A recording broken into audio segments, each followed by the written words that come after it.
Olá, o programa Conexão Saúde começa agora e o assunto de hoje é de olho no coração. Para falar sobre esse tema, nós convidamos o Dr. Carlos Gunn. Carlos Gunn é professor titular de cardiologia da Universidade de Santo Amaro, chefe de todas as UTIs do Hospital Dante Pazzanese e presidente da Comissão de Ensino e Residência Médica também do Dante Pazzanese. Dr. Carlos Gunn, muito obrigado pela sua presença. Eu que agradeço mais uma vez de estar discutindo esse extremamente importante assunto com os senhores aqui. Nós que agradecemos. Doutor, antes de começar, nós gostaríamos de uma informação geral sobre o coração. Eu acho que o coração, não porque eu sou cardiologista, mas o coração é um órgão ímpar, quer dizer, um órgão de extrema importância na nossa vida, que nós temos que tentar manter ele funcionando de uma forma adequada, para que nós tenhamos menor incidência de problemas no futuro. Quer dizer, a preservação da função do músculo de bomba do coração é muito importante. Existe uma série de problemas que podem afetar o desempenho de força, de contração do músculo do coração, e nós temos que fazer o máximo para evitar que isso aconteça, porque uma vez ele com problemas, realmente nós teremos sequelas muito chatas no futuro, né? Nós temos que realmente cuidar. E as doenças do coração, elas são só por motivo de falta de cuidado nosso com o corpo, ou também tem alguma herança genética? Isso é importante, Cláudio, porque muitos pacientes chegam para a gente no consultório, mas doutor, eu corro, faço exercício, faço tudo, não fumo, não bebo, o colesterol é baixo e eu tenho problema cardíaco, tive um infarto. O que aconteceu? Aí vem o problema genético. Infelizmente, existe uma porcentagem dos pacientes que, apesar de controlar todos os fatores de risco, eles podem ter desenvolvimento de placas de gordura dentro das coronárias e ter um evento importante. Eu diria para você que é que nem probabilidade de Gauss, quer dizer, você tem 15 a 20% dos pacientes. Apesar de controlarem todos os fatores, a carga genética nós não conseguimos tirar. Essa manipulação gênica está começando agora, mas essa a gente não consegue e paga o preço disso. Quer dizer, se você tem um avô que teve infarto, pai que teve infarto, mãe que teve infarto, cuidado e cuide-se, porque você tem grande chance de ter um infarto no futuro. E o que a gente pode fazer para prevenir as doenças cardíacas? Aí, nesse caso, é mais focado nessas pessoas que já vêm com uma herança genética forte. Isso sim. Nessas pessoas que têm antecedentes familiares importantes, a gente sempre fala, é tentar controlar os chamados fatores de risco que são modificáveis para evitar problemas de placas de gordura. O que é? É você não ser sedentário, não ser obeso, praticar exercício físico regularmente, não fumar, não ter diabetes e não, por exemplo, ter pressão alta. Esses três primeiros que eu falei para você, sedentarismo, obesidade e fumo, é uma verdadeira epidemia mundial. Dados recentes, mas muito recentes agora, de um congresso que essa semana terminou fora do país europeu, mostrou que apesar de nós cardiologistas, novas máquinas, novos aparelhos, gastando bilhões em coisas importantes também, não nos preocupamos em que o povo faça profilaxia, quer dizer, vai fazer exercício, vai correr. Você vê mesmo nos Estados Unidos, a incidência de obesidade vem aumentando, sedentarismo continua alto, fumo não está se conseguindo parar de fumar. Então são coisas simples que poderia prevenir muitas doenças cardiovasculares. Hábitos saudáveis ajudaria muito a prevenção nessa parte, que é a parte de gordura, infarto e destruição da bomba do coração. Vamos um exemplo.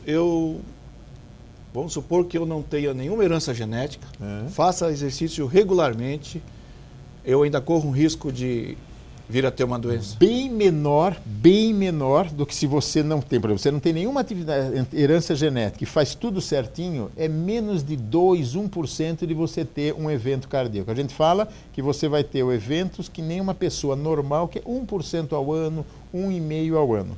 Quer dizer, então você tem que fazer isso, porque se você não fizer toda essa atividade saudável, você passa de 2% para 12%. Quer dizer, você 10 vezes mais problemas cardíacos se você não tiver uma vida saudável. Isso é importante, muito importante. E para o fumante, quais são os riscos para o fumante com relação a doenças cardíacas? Existe alguma estatística também nessa área? Existe, a gente sempre fala isso desde a faculdade, desde para os alunos, para os residentes, nos hospitais. O fumo é extremamente lesivo, não só para o pulmão, que o pessoal pensa, não, vou ter só câncer de pulmão, então vou parar de fumar. Tá. Não. O fumo, a nicotina, ela agride aquela pelinha de dentro da coronária e faz com que a sua coronária esteja espasmo. O que é espasmo? A constrição. A nicotina é um potente vasoconstritor, Fechando a coronária, você pode infartar. E normalmente os pacientes que fumam, pacientes jovens, que fumam 1 maço, 2 maços por dia, a nicotina não só leva a espasmo, mas ela aumenta o fator de trombo, de coágulo dentro da coronária, de trombose. Aquilo que a gente ouve falar, trombose de perna também, acontece dentro da coronária. Então, se você fuma muito, é estressado, fuma, nicotina é um veneno para a coronariopatia. E tem estudos mostrando isso, mas aí a força da indústria querendo vender o cigarro e a força da parte médica tentando evitar que o paciente fume, né? Então, para doença arterial, coronariana, vascular periférica, isquemia, dor de membro inferior, o fumo é um vilão que deve ser realmente abolido. Graças a Deus, aqui em São Paulo, algumas coisas estão sendo feitas, né, para a gente diminuir a incidência de fumo. Ele nunca vem isolado, né? O paciente que fuma, às vezes ele é obeso, ele é sedentário, sempre tem fatores coadjuvantes para levar a um problema cardíaco. Um conjunto de fatores, né? Sempre um conjunto de fatores. E a bebida? Onde a bebida entra com relação aos problemas? Esse é um assunto interessante que o pessoal até gosta de falar. Eu diria assim, para cardiologista, que nós estamos enfocando agora a doença, principalmente aquela de formação de gordura, de placa, infarto dentro da coronária, a bebida a gente escalona da seguinte forma. O vinho tinto principalmente, que tem muito antioxidante, tem muito flavonoide, tipo uva, suco de uva, ou vinho, que o vinho é mais gostoso que o suco de uva, né? Não estou fazendo apologia do vinho, mas um copinho, uma tacinha de vinho tinto por dia não faz nenhum mal, pelo contrário, ele traz benefícios no desenvolvimento de gordura, ele diminui a progressão de placas dentro da coronária. O problema é o seguinte, quando você chega para um paciente e fala, tome uma tacinha de vinho, a gente fala uma tacinha, não 2, 3, 4, ele toma meia garrafinha de vinho, daqui 2 anos ele volta com problema de fígado, com cirrose no fígado. Então, vinho você poderia tomar, bebida destilada, uísque, está provado que doses pequenas, significa 1 dose por dia, 1,5 dose por dia, no paciente que teve já problema de infarto, de obstrução, ele é vasodilatador, ele dilata a coronária, então é benéfico. Só que é aquela velha história, 1 dose por dia, e não 2, 3, 4 ou 5.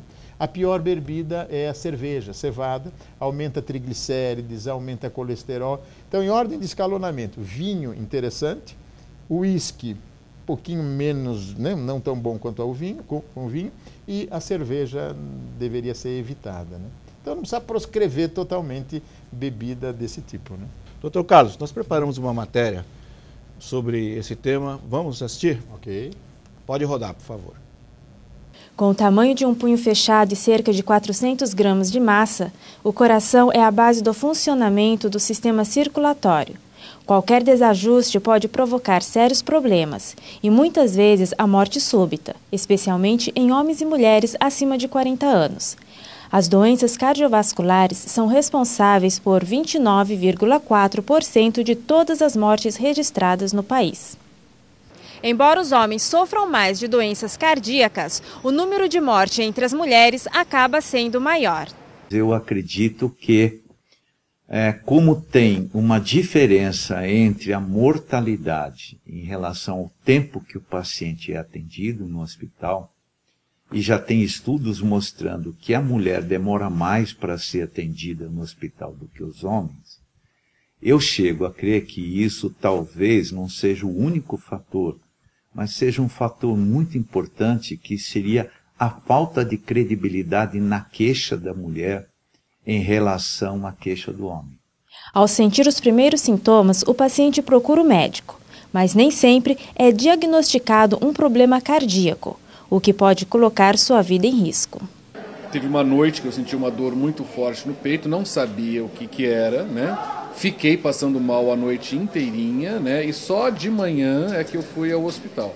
Cheguei no hospital, me disseram que eu poderia ter tido assim, uma crise de estresse e que era para eu procurar um cardiologista. Aí eu procurei um cardiologista, o cardiologista me disse que eu não tinha nada. O diagnóstico do problema cardíaco mesmo veio na noite em que eu tive infarto. E o tempo que uma pessoa tem de infarto é extremamente decisivo. Quanto maior ou mais alargado o tempo que ela é atendida, maior a mortalidade.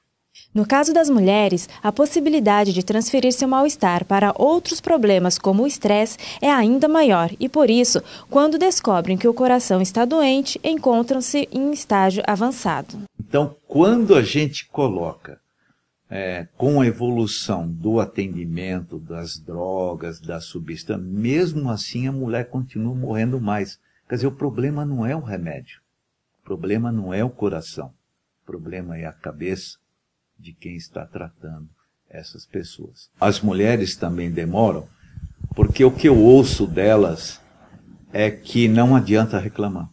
De acordo com as estatísticas, até os 45 anos, a chance de um homem ter doenças cardiovasculares é maior que a mulher. Mas, dos 45 anos em diante, a possibilidade é a mesma para os dois. Ela passa a cair o colesterol HDL, que é o colesterol bom e protetor, que era mantido em níveis bons pelo estrógeno, enquanto ela é fértil.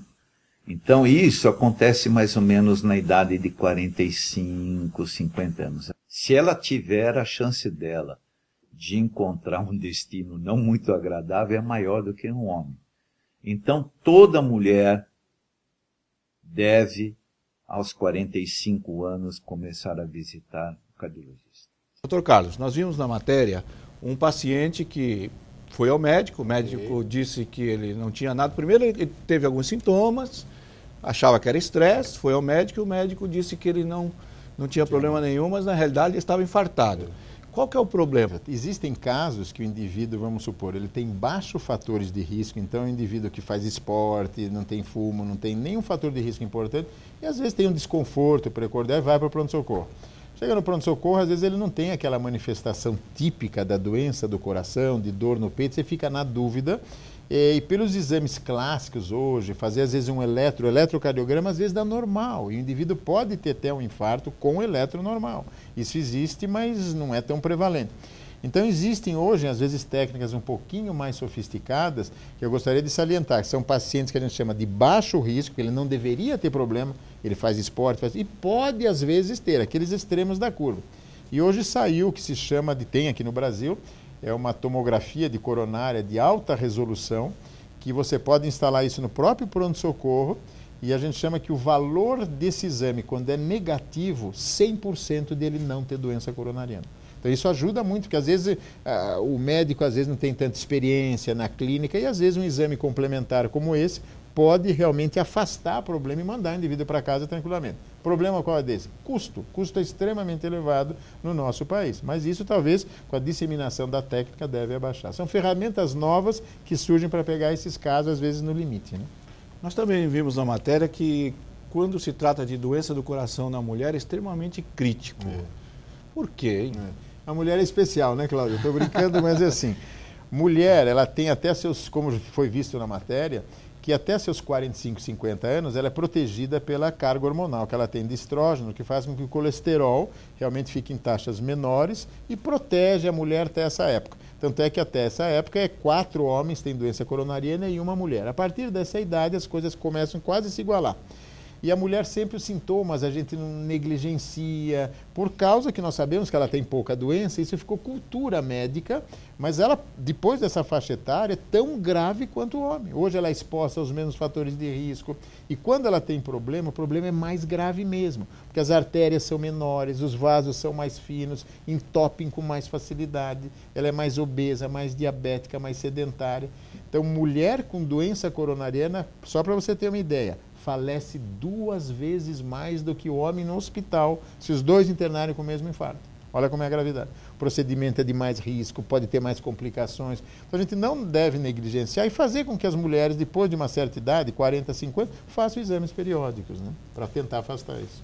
Existe alguma estatística com relação ao número de pessoas que morrem por ano com relação a doenças cardíacas? Existe. Existe aqui. No nosso país existem estatísticas. Estatísticas americanas não valem para o nosso país, mas aqui no Brasil nós temos uma incidência de mais ou menos 350 mil pacientes acometidos de infarto agudo do miocárdio. Desses, só para vocês terem uma ideia, 40% não conseguem chegar no hospital na primeira hora. Falecem em casa desse tipo de problema. O resto que chega no hospital, quer dizer, 40% falece antes de chegar, morte súbita que a gente fala, estava em casa, pum, caiu, infartou.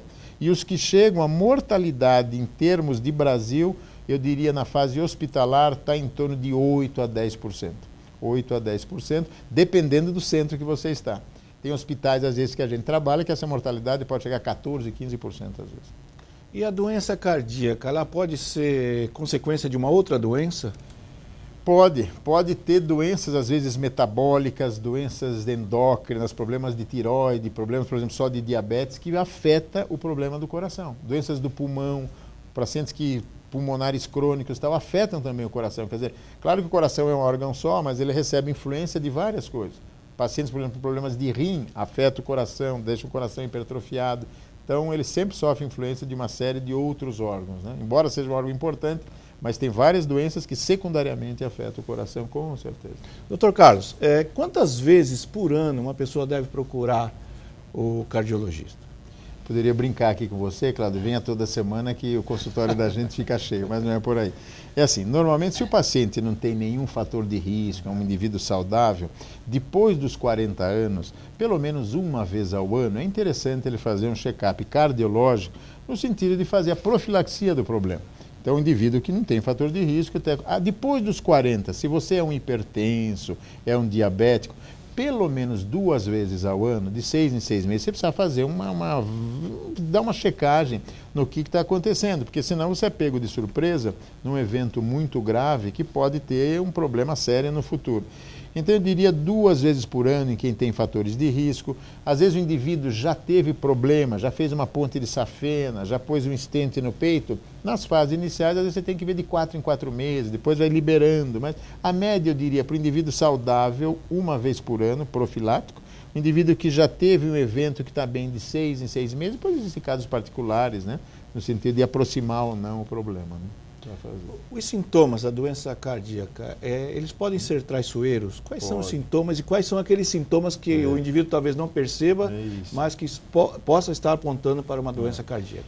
Isso é uma coisa muito importante, eu dividiria em 2 partes que são extremamente importantes. Às vezes os sintomas, eles mascaram a doença cardíaca, que eu citei, nós estávamos conversando de, por exemplo, o infarto, que mata muito aqui no Brasil, e muitas vezes os sintomas são negligenciados. O indivíduo sente como se fosse um desconforto epigástrico, às vezes ele tem muita eructação. Não, doutor, eu comi, acho que não estou fazendo a digestão. Esse tipo de não estou fazendo a digestão, às vezes isso não é problema gástrico. Se o indivíduo tem uma série de fatores importantes de risco, isso pode ser um belíssimo infarto, que eu já vi muitas vezes em pronto-socorro. O indivíduo vai com queixas digestivas, é dado antiácido para o paciente, ele vai para casa, chega em casa, ele pode ter um infarto. Então, é valorizar queixas, às vezes, inespecíficas. Isso entra no diagnóstico, que a gente fala diferencial, de todos os mal-estares e dores no peito. Tem milhões de causas. Então, às vezes, não são aquelas causas típicas, que é bonito quando o paciente chega com dor que vai para o braço, aperto, opressivo, isso é típico de coração. Mas, às vezes, uma falta de ar, uma tontura, um desmaio, cansaço aos esforços, principalmente em idosos acima de 75, 80 anos, esses sintomas ficam disfarçados. Ele chega para você, doutor, estou um pouco cansado, com falta de ar, pode ser um problema cardíaco grave. Então, cada um você tem que fazer o diagnóstico diferencial. Essa aqui é a arte da medicina.